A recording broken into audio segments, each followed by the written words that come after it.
Good morning, and happy Friday to you. Coming to you live from the studio here. It's the Daily Move Podcast, South Jersey Spotlight Edition. Excited to bring you guys some divisional players to watch breakdowns today. We're going to talk about the Continental Division. We're going to talk about the Diamond Division. The Diamond Division, I got to throw some love, Coach Move. Yeah, they've been the most producing division on social media, overtaking the American Division, who was in the lead for a little bit.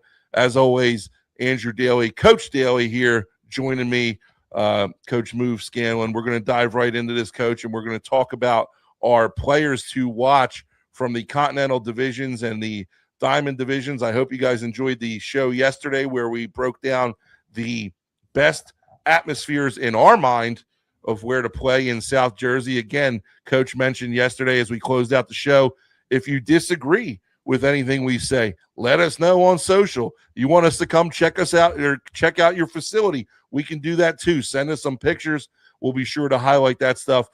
Dude, we're here for you guys, man. We ain't here to cause no rifts. We're here to have fun and shine some light on South Jersey football and do it in a fun way and have a good time with it. So, again, if you want to be spotlighted, you think that your school should be one of the top atmosphere schools, prove it to us. Like Coach said a couple days ago, we're going to have interviews. We're going to do an interview process just like Coach Doherty did for his captainship, right? If you were listening to us on Tuesday night. If you didn't listen to that episode, make sure you guys go back. Check us out on Spotify, Apple Podcasts, Good Pods, wherever you listen to your podcast, Amazon Music. Make sure you subscribe. We're going to get right into it here. We're going to start off with our Continental Division. Coach, oh, my goodness. Let me make that screen a little bit bigger. Oh, Coach, what's that? You got the old school Cherry Hill East helmet?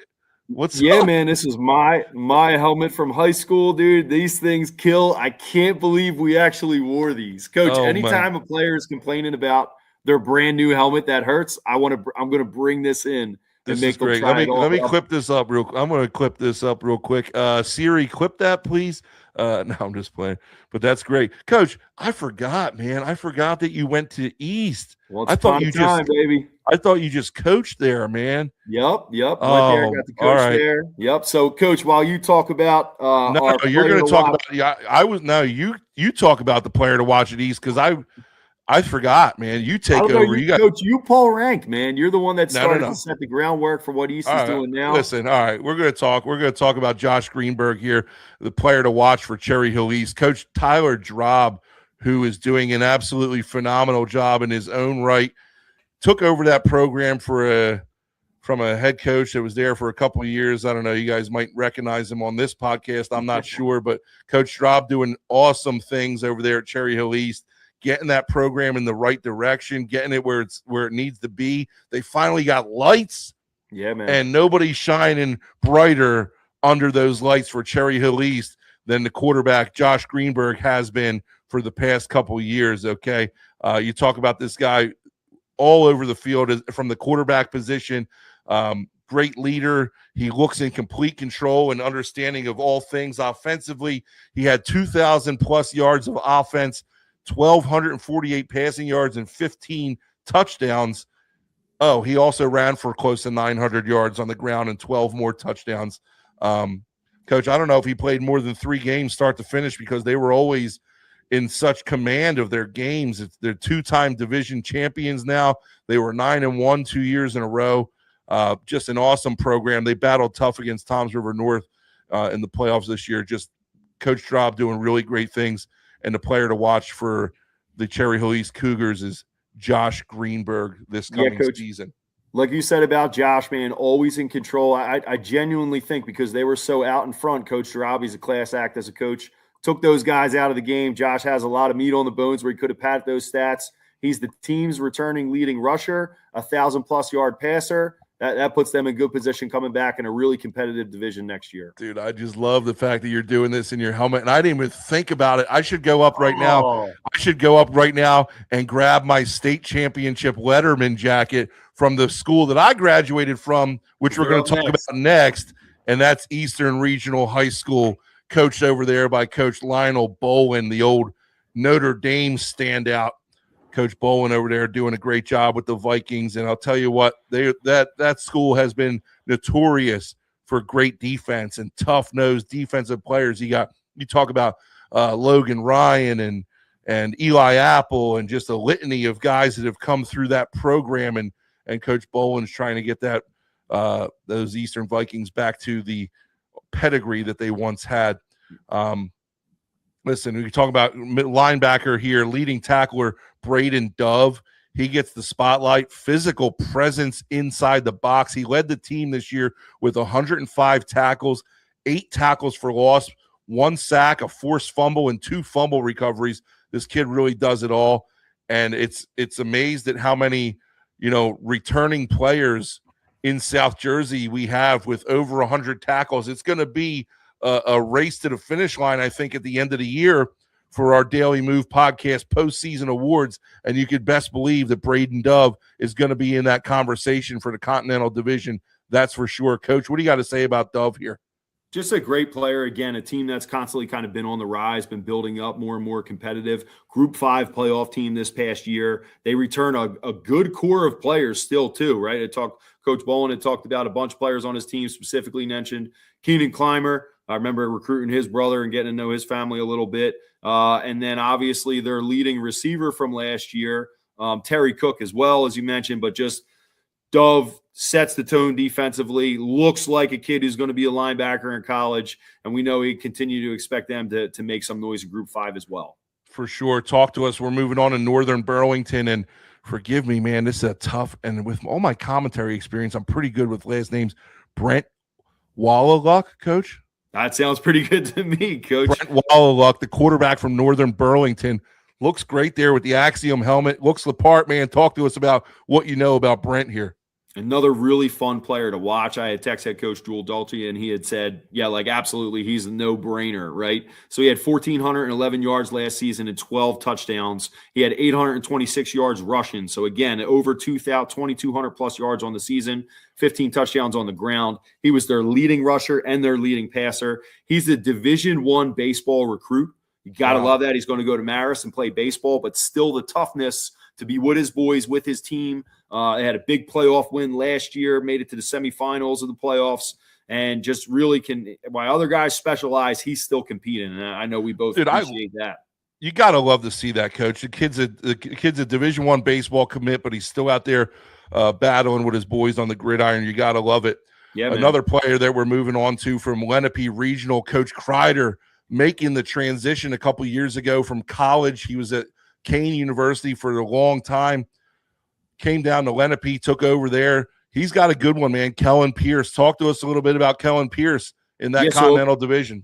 Over 1,000 yards passing last season. I think it's a huge boost, like we just talked about. Anytime that you have a team going into a following season and you return 1,000-yard passing quarterback, huge advantage for them. Strong kid, accurate, athletic, scrambles. He can run, but he's also scrambling to keep the play alive. I know you, Coach, offensive-minded guy, former quarterback coach. You love to see a guy that can keep a play alive, but keep his eyes down the field to make the defense play if they get out of line at all. So just knowing that, he had 354 yards on the ground, and he has Lenape ready to take a huge step next year. They're a great follow as well on the socials. They're putting a ton of work in their weight room. Guys are working really hard, and another competitive team in this division.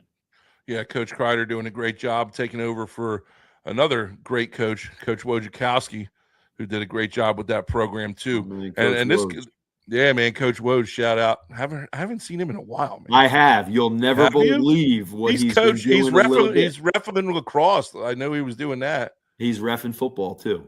Is he? Yep. Good for him, man. Because that's a plug. We need more football officials. But hey, this is about the boys right here, and we're kind of quarterback heavy in this Continental Division, Coach. And I'm going to talk about Nazir Negron from Pennsauken, and we just talked about Coach Tab yesterday and the facilities that they got over there at Pennsauken. And you talk about a guy with playmaking ability and the ability to just take it to the house at any drop of the hat. And this guy, Negron, is able to do that. He's a 3-year star heading into his senior year, dynamic, explosive athlete, dangerous playmaker here. And if you're not disciplined on defense, I'll tell you what, he's going to make you pay in an instant because he can score from anywhere on the field. Once he gets through that first level, man, you watch that film. Once he gets to that first level, he's gone, and he can do it with his arms and his legs. That's Nas Negron from Pennsauken. Yeah, good choice, Coach. And then we're going to finish up the division. Again, a great division here, really balanced and competitive. Talking about the Williamstown Braves, played some receiver, but I really like them on defense, free safety, Kaishim Prunty. I talked to Coach Leary, and he was like, he's our guy. He is our guy. He's a great kid, works incredibly hard, great teammate. To me, Coach, when I watch him on defense, there's like the name and the way he moved. I'm like, dude, there's some Ed Reed to that game, right? Wow, so watching his highlights, and I know you and I send highlights back and forth a little bit, like, hey, which play should we highlight? The first one I see, he's in deep middle of the field, dropping back into coverage, flies covering a post, skies up over the air, highest point, intercepts the football. I'm like, wow, what an impressive play. Then the next play, he's at a 2-deep position. There's an outside run play. He screams down the alley, wide open field, and drops the hammer, tackle for no gain on the play. And I actually had, when we put that up, Coach, when we shared that reel, a Group 5 head coach text me and was like, dude, I saw this film during the season, and I clipped it. And first I sent it to our coaches, and I said, this is a Group 5 playoff tackle and play. Like, if we want to be a playoff team, we have to play like this. He then showed it to his whole team and said the same thing. Like, we got to bring this type of attack and aggressiveness to the game. So Kaishim, I think, is a great choice. Coach Leary's got a good one there. We know he's going to have a great senior season this fall. For sure. And there's nothing, dude, I like to see more sometimes on film than a safety that comes down and fills the alley. Dude, reckless abandon. Obviously, you got to be safe, but when you're putting your body on the line and you're coming down and laying the lumber, you love to see it. That'll put a bow on the Continental Division. We're going to go now to our Diamond Division. We mentioned it earlier. Diamond Division has been the most shared, interacted with division so far on our social medias. And we got Mason Chancey, another good one from Burlington City, Coach Caden Booker. Caden Booker, listen, I'm just going to say, Daley coaching tree, okay? His first year coaching was at Cherry Hill East. And then he got, he bounced around a little bit and went to Roman Catholic, and he's doing a great job at Burlington City. Coach, talk about this guy from Burlington City here. So kind of crazy, Coach. I had mentioned before, when I had done recruiting, I had evaluated over 700 players. In the next year's class, Mason Chancey's brother, Aiden, was a quarterback. So a family tree of quarterbacks, I think, is really cool. This dude is awesome. He's really, really good player. Some college is going to get a really good quarterback. 1,684 yards, 18 touchdowns passing, led the Blue Devils to a sectional championship win and an 11-2 record. That's awesome. He added 5 more touchdowns on the ground. He has great touch. He can attack the whole field and make you play. Really good player to watch. Yeah, it's awesome. And I really liked watching his film. He can do some special things. And we're moving on to Overbrook, and Coach Frank Wilczynski doing a great job at Overbrook. And dude, Coach Wilczynski doing some quarterback training. You guys, sweet plug there. If you guys need any training, look him up. He's doing some awesome things off the field as well, but doing great things for Overbrook on the field. Probably one of the coolest names in South Jersey right now, Axel Bailey. Okay. And when I watch Axel Bailey's film, he just kind of jumped off the screen. He's one of the more dynamic running backs in South Jersey. His Coach Wilczynski, he really just knows how to utilize this guy and put him in the right positions to be successful, whether it's a well-timed screen pass or inside zone or whatever it does. He can make the cuts, and he can make guys miss, and he's tough to tackle in open field. He's a great playmaker, home run hitter in the backfield, had over 1,200 yards rushing last year and 16 touchdowns. It's going to be fun to watch him run the ball for Overbrook for sure. We're moving on here. We got Jeremiah Carr from Paulsboro. Coach, talk about Jeremiah Carr down there for the Red Raiders, who have had a bit of resurgence here as of late. Yeah, for Coach Harvey, Jeremiah, again, he to me, he looks like your typical Paulsboro football player, a tough, strong, plays hard player, that's not satisfied just getting the ball, is looking to lower the shoulder, run somebody over, break a tackle, and turn it into an explosive play that can win you a game.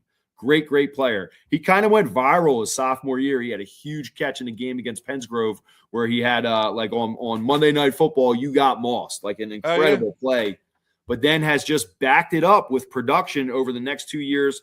He's the leading receiver last year, returning again to the offense, a high octane offense down in Paulsboro. So just really explosive. And we know that he's going to have a monster year this fall as well. Yeah, that's awesome. I didn't know that about the viral catch there. I'll have to check that out. We're heading on down Twitter, to, you can find it. Pretty Impressive play. That's cool. We're heading down to Pennsville, down the old 295 there, down the I guess you can be the turnpike, whatever you want to call it, but Pennsville High School. And Coach, I got to admit, Pennsville yesterday just missed the cut for me for best atmospheres to play. Okay, I played there a couple years ago. Really cool. I coached there a couple years ago. Really cool stadium there, and they have those LED lights. So every time they scored a touchdown, dude, it would be a light show, and it was awesome. Awesome Very place cool. to play. Coach Healy's a good friend of mine. Always comes to the clinic every year that we have it. Doing a great job for him as offensive and defensive lineman Hunter Colborn. Okay, we don't get enough. I don't think we get enough big men up on these players to watch here. We gotta get. I guess this division we got a couple, but yeah, we're gonna get the big guys their flowers here. No in doubt. The coming weeks for sure. But Hunter Colborn for Pennsville, he's an offensive lineman, plays center. Obviously, the anchor of their O-line. He's a returning starter up front, and he's going to be a big part of their leadership and offensive unit. Great feet for a big man, really quick off the ball, good first step, violent punch. When I was watching his film, he could set an edge or whatever he needs to do in that run game. He's got violence with his hands, and it's always great to see from an offensive lineman. Setting up his ball carriers, clearing the way for those guys. So Hunter Colborn for Pennsville is going to be fun to watch. Moving on, staying in the same area, down in deep South New Jersey, Wyatt Irvine, Salem. Okay, Wyatt Irvine is a 4-year starter on the offensive line for Coach Carr. Coach Carr feels like this guy, he could be an offer type of guy. Said he plays nasty. All right, explosive off the ball, like I was just talking about with Colborn. Tough hands, quick hands, very physical off the ball, and he finishes. And that's always something great that you love to see, Coach, when you're watching a film, even if it's my guys, man. Get on the block and stay on the block. And when you watch this guy Irvine's film, dude, he finishes through the echo of the whistle. You've heard us say that a couple times. He's going to be a road grader for that Salem offensive line. Heavy motor for him and no quit attitude. So, Coach, like we talked about before, we want to show more love to the linemen. When we do our position breakdowns, we're going to start with O-line, man. Mm-hmm. We're going to start with O-line, watching some film. I'm going to make a prediction. Wyatt Irvine's going to be on that list. That dude's film is awesome. Yeah, it's fun to watch. And, Coach, I'm going to let you take us home here. Yeah. Shalek, talk to us about Kenneth Bartee and what you got going on with him. Yeah, so really cool story here. One of my assistant coaches for me during Clearview, we worked together as assistant coaches, and then when I came head coach, he was really one of my right hand guys, an absolutely brilliant Coach Leamy. He was an assistant coach for Coach Wilson there. Coach Wilson moved on, took a job at Clearview. Coach Leamy is now the head coach, and what is so great about that, Coach Leamy never really wanted to be a head coach, right? And until the opportunity presented itself, but he loves the program, loves the town, loves players like Kenneth, right? Yeah, Gateway guy too, right? Yeah, Gateway alum, superstar at Gateway, Coach, like absolute legend there. But he helped lead the Cougars to another sectional championship appearance. I believe it's the third year in a row that Shalek has broken through to the sectional championship round. In Coach Leamy's first season after taking over, he helps lead them back to that championship appearance. Just the sophomore, battled an injury throughout the season a little bit, but still returned to lead the team in rushing and in passing with over 1,300 yards of offense, and he had 17 touchdowns for the Cougars as well. He also was playing – their whole team, I think, was playing their best ball through that Halloween stretch when your team's most towards dangerous. The end of the season. They got hot, man. Yeah, they definitely did. They competed with Glassboro in a sectional title, a really good game for a while, and I think they're one of the more dangerous teams in all of Group 1. Group 1, as we know historically – like in the state, usually goes through about Salem County to figure out who your best Group 1 Gloucester County teams. Like really good Group 1 football in our area. And I think Kenneth really represents that as well. And I think that he's really poised to have a huge future over the next 2 seasons also. When you watch his film, really dynamic, can reverse field, can throw it all over, can score any way that they draw it up. And I know that Coach Leamy's got a good one there for them. Yeah, really fun to watch on film, and he's going to be exciting to watch over the next year or so. And dude, that'll wrap it up, man. That's going to wrap it up for our Diamond Division, our Continental Division. Really, really great players there. Okay, fun to talk about. It's going to be fun. You know, it's going to be fun to go back, you know, during the season and kind of see these guys and the guys that we talked about here in March and April and how they're progressing. And I'm excited that we're doing it. But that'll put a bow on this episode. It's been our South Jersey Spotlight episode. You're going to join us Monday. All right. We're dropping a new edition this Monday. We're going to be talking with Coach John Emmel, head coach at West Deptford High School, president of the West Jersey Football Coaches Association, one of the masterminds of the Battle at the Beach. We're going to be talking about Battle at the Beach. I know Coach Move, you're going to want to pick his brain a little bit about taking his team down to Florida to play a game this year. Yep. Check us out Monday, the Daily Move Podcast, Coach's Corner edition. We're going to be joined by Coach John Emmel of West Deptford High School. That'll wrap it up for this episode. It's been a blast. I love talking South Jersey football with you, Coach. It's a lot of fun. What do you got to say to the people as we head out here? You know it, man. Have a great weekend, and let's find a way to win. Find a way to win. We'll talk to you guys on Monday.